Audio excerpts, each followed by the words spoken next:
Hey! Welcome back to the channel. Welcome back to Wildlands Zoo, where today we are continuing on from where we left off last episode with our new Asian-inspired crossroads thing. Again, it doesn't have a name. Why do the things I make never have a name?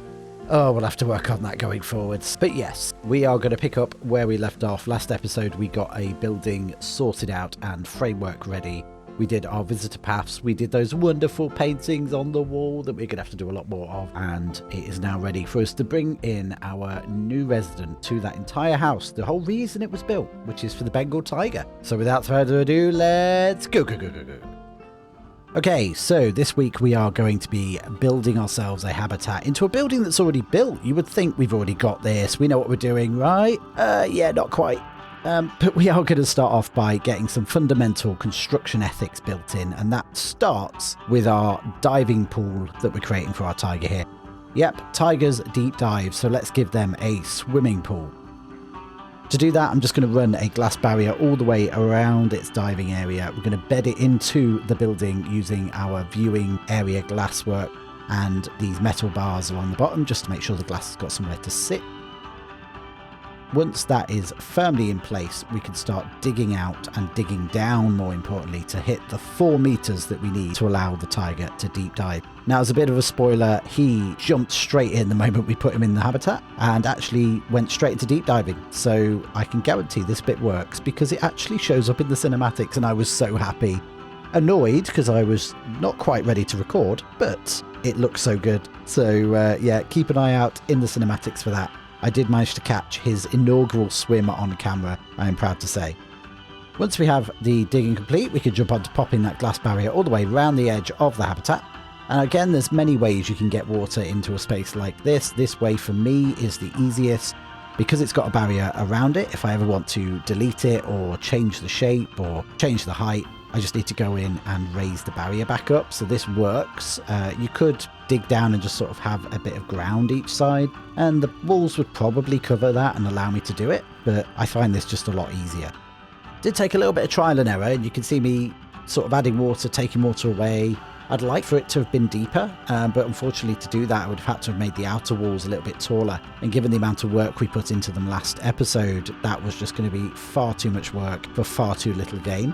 So instead, we're only going to be able to go up about 2 to 3 parts of the glass that I would like to have gone. But you can still see into it. You can still see the tiger swimming underneath. It just might not be as high up the glass as I would prefer.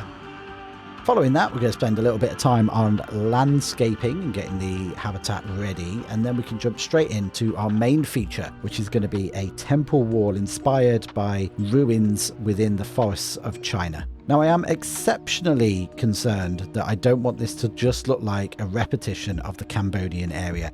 So as a result, we are going to make sure that A, we use a different colour, but B, we're going with a completely different architectural style. I can't just copy the Cambodian buildings that we made. To ensure we get something a little bit more unique, however, we're going to start off by putting down the temple floor. This is going to give us a nice area to work with. You can ignore the wall pieces in the background. We're not going to use those. They're just there to give me the right sort of thickness so I know where to run the floor to. Once I've got that down, I can start trimming it off. I'm going to again use the temple pieces for this. I did consider using the Flexicolor pieces for all of this. However, there is one advantage to doing it this way, and that is that everything is almost guaranteed to be the right color. So as we go, we can just run it down, edge it all off, and that gives us this nice little trimmed platform that's going to form one of our terraces. And what you'll find by the end is actually we're going to do in a couple of different heights. And that's going to get around us not having to have these big, sort of very smooth hillsides. Instead, we can have a step down and then another step down, which gives us more overall area inside the habitat. Now, with the floor down, I initially started to make a very intricate wall using the Indonesian stone pieces. And that's what you can sort of see here. We made a colour palette. It does look a little bit weird with that much moss on it. We do go in and recolour it, and you'll see that very shortly. But the idea was, by doing it this way, I can make broken areas of the wall really easily. We could just take out a couple of pieces. We've got a lot more options in terms of how they all fit together. We've got many different shapes. It doesn't need to be really thick. It sounds great, doesn't it? It sounds perfect. Of course, this is a little bit of foreshadowing because it does go wrong. So the first issue, as you can see when I pulled it over here, was that I built it on a slant, which was not the worst issue in the world, but it does mean it wasn't flat, and that was a pain. but with a bit of tweaking, we got it reasonably there. And as you can see, I've recolored away that moss. Now we're going to start then building out on it so we can start adding more and more pieces to make it more intricate and more detailed. I just kept at it for a while, sort of building up, taking things in, putting things out, and it just wasn't feeling right. Now, as you can see, in a moment, I sort of drag it away and move it out the way so that we can get it if we need it, but I wanted to try something different. So, by jumping back to the drawing board, I started off with the temple stone pieces. Now, these are bigger, there's less of them, but they are all the same colour. And equally, because they're chunkier, they look a lot more fake. And I think this is what it was. I think the fact that the Indonesian stone looks a lot more realistic kind of was ruining it for me. By moving to something much bigger and it looks almost plastic or modelling compound or whatever they're made from, by moving to something like this, we create something much more zoo-esque. It feels more realistic because it looks faker. There's something about it that once I started building like this, I was like, oh, this is better. Now we are not going to be able to use as many shapes because there's only about 4 or 5 different shapes in this range that actually work. So what I'm doing is I'm just trying to work out a way of making a very random stone wall with like 3 or 4 shapes. And I think we get there in the end. Let me know in the comments what you think by the end of this video. But I think it actually turned out really well. Was using the Indonesian bricks, or rather not using the Indonesian bricks, was that a mistake? Let me know down below. Now the overall method for building this wall was that we wanted to make something that was a little bit more modular that we could just drag along and fill the entire back end of this building with. But I also didn't want it to go so high that it was going to cover over our glass because, as I mentioned before, the idea is when you're walking down the hill towards this area, you can see right through the building to the lake beyond, which will be our future African area of the zoo. Once I got a wall I quite liked, I could then drag it out and start filling in the gaps. And by forcing myself to fill in these gaps, I'm making myself do little random changes, and that keeps it looking less repetitive. Now, as we got down towards the end, and one of the problems of building in a habitat where you have the audience at the same level as the animal, is that at some point your ground is going to meet the fence. Rather than have to put a big wall up here, especially because this end of the path has that wonderful little seating area that I really like the feel of, I thought, what better than let's putting in a broken window. So we'll bring a bit of the ruin around, break a hole in it, and we'll make a window area. And then that way you'd have to go into the seating area to see through this window to get a unique viewpoint that you're not going to get from anywhere else really on the sidelines. Now to do that, we're going to basically create a giant square out of the bricks that we've been using. And then we're going to bring in some of the broken bricks just to make it look like half of it has fell down. Once we've got a good framework in place, on the rear side of it, we're going to use the pre-made window piece. Not really as it's on its own, but more just to submerge it into the wall. And then that will just give us a perfectly small window. Now this is still a little big in that the tiger could technically walk through it. So what we're going to do in a more haphazard way is actually put in some bars. So it looks like we've had to try and secure this area against the tiger because it's a ruin, remember? It's meant to look like a ruin. So we're going to put in these bars just as a bit of an aesthetic. And that again still lets you see through, but also gives it a nice bit of character. Jumping back to the main habitat then, I noticed that everything I'd built before we put in this new wall was wonky. So we're going to go back, delete the old stairs, put in some new ones, and we're going to have a nice big stairwell. Now again, because we have a limited palette here, we are going to have to use what we can in terms of detailing. The flat square pieces, or the flat rectangle pieces that you can see here, are being used all over the place, both as trim, but also as little handrails. They make a little angled guide down. And in hindsight, I actually think the fact that I don't have many shapes means this looks better, because you're kind of forced to use what you've got. And that creates outcomes that probably wouldn't have gone that way if we had had a proper stair rail or a proper triangle piece, for example. Up top, I don't want it to just be flat. So again, we're going to bring back some of the broken temple pieces and just use those to create little areas that look like they fell down over time.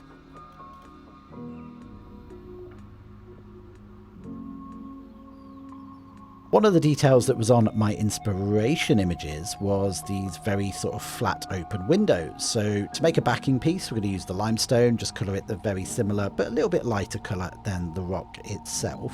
And then later on we're going to come back and we're going to add a bit of detail to this to really line it out and make it a nice effective window. Before we do that, however, we want to make sure that we finish off our temple pieces, and we're going to do that on the outside of the walkway. Now this area I left intentionally without a fence, and that's because I knew it was going to be over the top of this pool, And I don't really want to protect the pool with a netting bamboo fence. I don't really think that's that safe. So what we're going to do is use the temple window pieces. These will form a nice little area that you can look through from the path. And then just to really bed them in, we're going to use a load of broken bits, broken bricks, broken rubble, all the temple pieces really, until we've got a nice sort of chaotic, but almost intentionally chaotic area set up. With that done, and just to stop people walking through the window, rather than using bars here, we're going to use glass panels, and that's because people can technically throw stuff through bars, and we'd rather not do that, although I'm going to eat those words in a moment. We're going to pop some glass panels in, and then once we've got a panel in each of the holes, we're then going to bed that in with some metal framework, just to add a little bit of detail. Now, it's about this point in the video that I take a step back, and I need to ask you a favour. You may notice at the start, we did not ask for your subscription or for your like, and that is because I would like to think that you get some value out of the video first. However, YouTube is going to YouTube. So if you've enjoyed the video, don't forget to tippy tap that like button. If you're not subscribed, the subscribe button is down below and should right now be lighting up with fireworks. Join on in with the community, we would love to have you. And it is with great joy that I once again bring back the engagement emoji. So if you have no idea what to say in the comments below, that's fine. Because today, the engagement emoji is the tiger. And we need you to pop that in the comment down below, all for the sake of engagement. Now with that complete, let me just take this moment to thank you for watching, and let's get back to the video. Okay, jumping on to detailing now, we're going to start off with the window that we just created. We use the Indonesian pieces for this because they still do have their place. They're good for the tiny little details. We're just going to run this one all the way around and basically just merge it into the wall. Now once we've got that to a point where it looks pretty good, I can now copy it, paste it, and bring it around to the front where we're going to have another window. And we're just going to sort of set that into the wall. You can see there it didn't quite grab all of the detail. That's fine, we can add those on, they're nice and easy to fix. All we need to do then, once we've got it in place, delete bits of the brick, tidy it up, and we've got another little window without all the energy of having to try and rebuild it. Now, so that our palette of stonework does not go to waste, I am going to use the Indonesian stone for the pillars, and that's because they already have a full set of pillars that can be used. These just clip together really nicely, they all fit, they've all been sized up to work correctly. I'm just going to build them as they were probably intended to be built, one on top of the other with various bits of detail added halfway.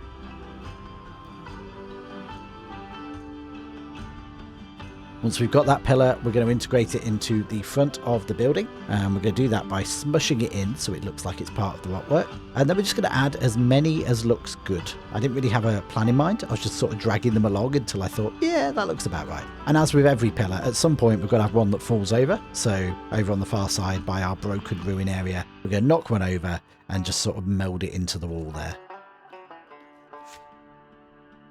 Now, to add a little bit of extra detail, I also wanted to make some thicker pillars that stuck out of the wall and looked like they were part of the structural foundation of the building.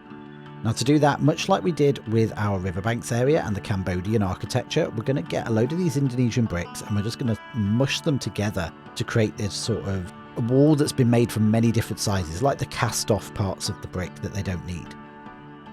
And all this really works is by taking loads of different sizes, rotating them around, smushing them in and seeing what looks good. Eventually you'll have this sort of cobblestone type brick pillar, and once we've got that, we can take it to the building and start putting it in where it's needed. Now these are going to go up the wall until they hit a piece of the wall that starts to break off, and then we're going to turn the top of them into a bit of a broken sort of cobbled mess. And the idea is that they've started to fall down over time. It ends up looking really, really good, and I'm happy we still kept the Indonesian bricks for this. Because they're smaller, they stand out a lot more against the bigger rectangles of the temple brick. And with those in, we're kind of at a point where most of the building is finished, and we can actually then turn our attention to the rest of the habitat. Now we're going to start off with a pond and a stream, and I wanted this just as a separate water source. So what I am going to do is have a runoff from the main swimming pool that falls down into a small stream at the very base of the perimeter wall. This is just going to add to that, and the idea is it gives a bit of dynamic sort of water movement on this side of the habitat, but also it just stops us having big areas of open grass. So to get there, we're going to mark out the areas using the sand brush. You've seen me do this before as well, just so that I know where I'm digging. And we're then just going to dig using the sculpture brush and sort of build up sides, make ourselves a little stream. Not going to go too deep. We are going to end up filling it with rock and with some branches, as you'll see very shortly. With that area sort of marked out, we can start building our step. Now, as I mentioned earlier, the idea is if we have it on a step, we're going to get more usable terrain for the tiger. And because it's quite a large animal, we need that traversable terrain. Otherwise, the habitat is going to, despite being massive, is going to be really unsuitable because it'll only be able to get to about 5 areas. The snow leopard habitat, for example, really suffers from this right now and is something we'll probably have to rework at some point, just because they can't really use it without jumping everywhere. Now, that is still a case for the tiger in the end here. He doesn't like using stairs, but he at least has some area to run around and walk normally on, and it's not just constant bunny hopping across the entire map. So we're going to build these sort of raised areas and then build them off with the temple stone and then draw the ground over the top of them to make them look like they've been sort of over time have built up and grown over. While we're at it, I'm also going to throw in a little bit of a water spout to feed the pond. Now, it's only in hindsight, and actually as I'm editing this, that I remember that I didn't ever put in a water animation for this. So in the ending cinematics, you'll see it, but it won't be any water coming out. So for now, we're going to say it's turned off because there's more than enough water there. But normally, yeah, I would put a water jet into there so it's got something coming out of it. For now, though, it's going to give a purpose as to how the water gets into this pond. With the main landscaping done, we can then turn our attention to the textures. So you've seen me do this before as well, where we go over with a 30% brush, this time in the dark mud, and that's just going to add a load of little pebbles and stones to all of the ground. With that done, I'll go back and add in some sand, some other light mud, and then some long grass just to build that grass back up again. Turned out really well, actually, as you can see. It needs some planting, but it looks all right. We've got a good area of grass to non-grass ratio. Before I do the planting, I was kind of looking at the building, thinking it's a little bit plain, and I wanted a bit more detailing. And I'm going to get that by using the damage decals, of which we have about 5 or 6. And using these, I'm going to put them over all of the stone and rotate them around, join them up, make different patterns. And you'll see at the end, it just adds that little bit of visual detail to these bricks, and it made all the difference. I popped it up on Discord, got feedback, and it was universally, yes, stick with the cracks.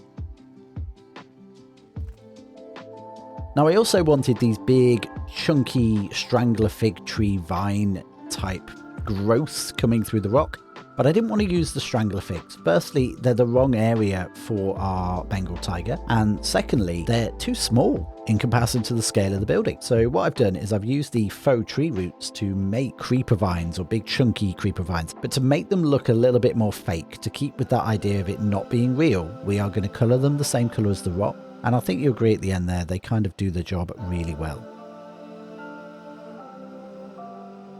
Now, with those out of the way, we can start actually planting, and I don't want to go too heavy with big trees in this habitat. Firstly, the tigers can climb, so that can pose as an issue, but also I want you to be able to see them. So a lot of the plants are going to be bushes and shrubs. We're going to use the basket ferns first off, and that's because they are wonderfully green, and against this temple brick, they stand out so vibrantly. I actually have my saturation turned down for all of our filming, so in reality, they're even greener, and it just works so well.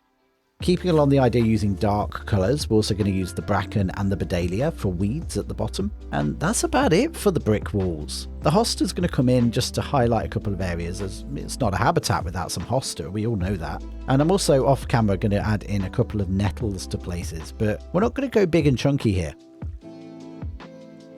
Now, just to add a bit of mess, I also came back and added in some dry leaves mixed with the tropical leaves. Tropical leaves are like really dark green, and the dry leaves obviously are orange. They add a lot more of that orange look, which the tiger's bringing. And also by going dark green everywhere, the tiger's going to pop a little bit more. So as you see it moving around the habitat, you can't miss it. And I think that really helps in terms of the visual identity of the habitat.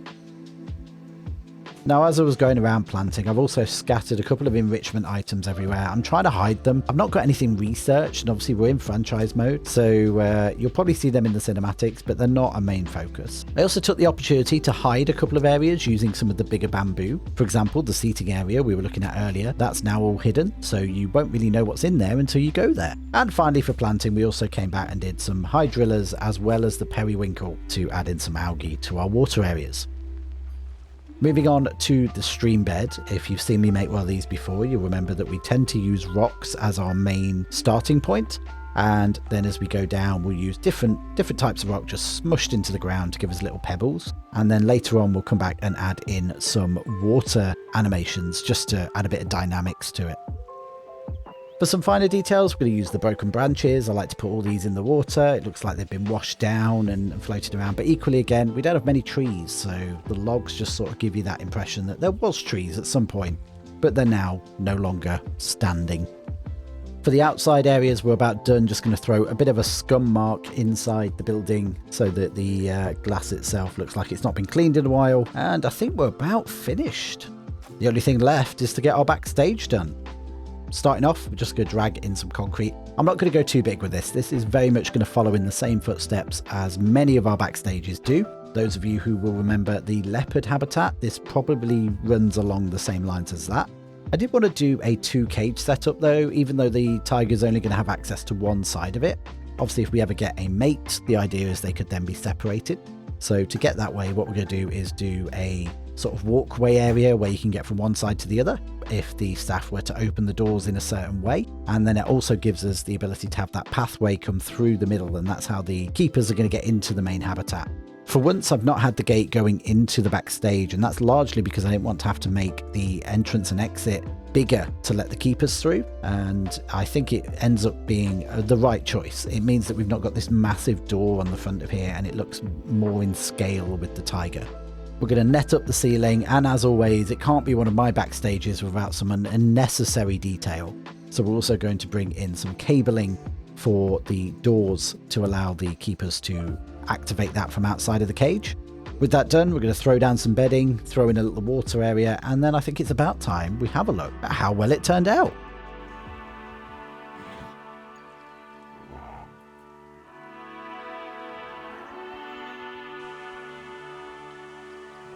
Isn't he brilliant? I ummed and ahed between going between the Bengal tiger and the Sumatran tiger. Sumatran tiger obviously being quite big in comparison. However, I do think that the Chinese element of it did deserve the Bengal tiger. I think it's the right size habitat. I'm glad I didn't cut it in half like was originally the intention. There is still far more room than he needs in here, but I think it actually looks quite good to scale for the Bengal tiger. Let me know. I don't know. What do you think? But I think it was worth taking the time to get this right. The temple-y area looks really good. I'm very happy with the way the damage looks on the stone and the different bits of detail. It's not too detailed, but there's still enough to look at. You know, all of the good stuff, really. There is one more habitat left to do in this building, and then this area is done, and we'll be moving on to a different continent, in fact. However, next time we're going to crack on with the inside of this building. We're going to fill in all of our education signs, all of the extra bits that we need to get the guests in here. And we have one more habitat, as I say, to do. I'm open to your guesses as to what you think that may be in the comments below. That being said, if you have not yet put in your engagement emoji, make sure you do down below in the comments. Don't forget to tippy tap that like button if you enjoyed today's video. If you're not subscribed, make sure you subscribe. And I will see you next time. Goodbye.